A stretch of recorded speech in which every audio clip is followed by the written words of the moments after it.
Milei's non-interventionist government intervenes to stop healthcare profiteering, and the Playboy president says the country must come first. Welcome to A Bloke in Buenos Aires, presenting news and views in English from the capital of Argentina. Please feel free to like, subscribe, and leave a comment. This week we can celebrate a victory for the little guy, with a big thanks to the government and specifically Finance Minister Luis Caputo.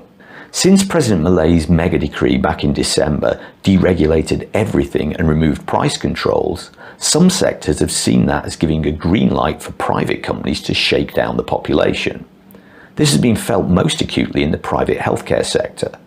The price of health plans has risen month on month, way ahead of inflation. But to be honest, lifting price controls like that, what did Milei expect would happen? Caputo labelled the price rises as an attack on the middle classes, and accused the major healthcare providers of forming a cartel and fixing prices. And Milei chipped in on Twitter with some typically colourful insults for the heads of these companies. After giving the firms some space to get their acts together, on Wednesday Caputo came down hard. Private healthcare providers now have to roll back their fees to the level of December 2023, adjusted for inflation, and the excess that affiliated members have paid will be credited against future payments. Laying down rules to control prices goes against Milei's free market sensibilities, but sometimes greed gets in the way of fairness and the state needs to be ready with a red card. Besides, the people who were being hit hardest by these price rises were the middle classes, and it's those same people that voted Milei into power and whose support he'll continue to need. The move should act as a boost to his popularity. It might also act as a warning to other sectors who are profiteering from unregulated opportunities to squeeze money from an already overstretched population. So with winter on its way, watch out energy suppliers, you could be next. A more cynical observer might view this healthcare pricing affair through a more critical lens.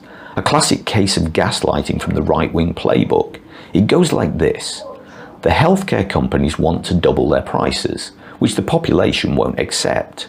So instead they triple their prices. The middle class cry foul, so the government intervenes and tells the healthcare providers this is too much and orders the companies to only double their prices. Caputo is hailed as a hero for defending the middle class against evil big business.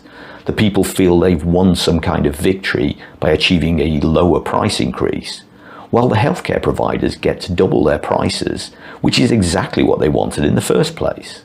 All of this gives a boost to government popularity just when people were beginning to question why they've had 4 months of pain without any tangible gain. And in other news, President Milei announced a breakup with his actress girlfriend Fatima. The reason given for this apparently amicable split was that career commitments were keeping the two from having a normal relationship. And now that Fatima has job offers in the USA and Europe, the situation had become impossible and they decided to call it a day on the 8th-month relationship. The announcement was made while Flores was travelling with the president on his recent US tour. There is an unconfirmed rumour that late one night Fatima crept into Milei's bedroom to do whatever president's girlfriends do and surprised him so much that he thought it was a terrorist attack. There have also been rumours circulating in the corridors of power about the rekindling of one of Milei's old flames, Lilia Limone. Limone is a deputy in the Congress, cosplayer and an Instagram influencer. So if the rumours are true, it could give a boost to the president's support amongst millennial voters, who make up a large part of his power base.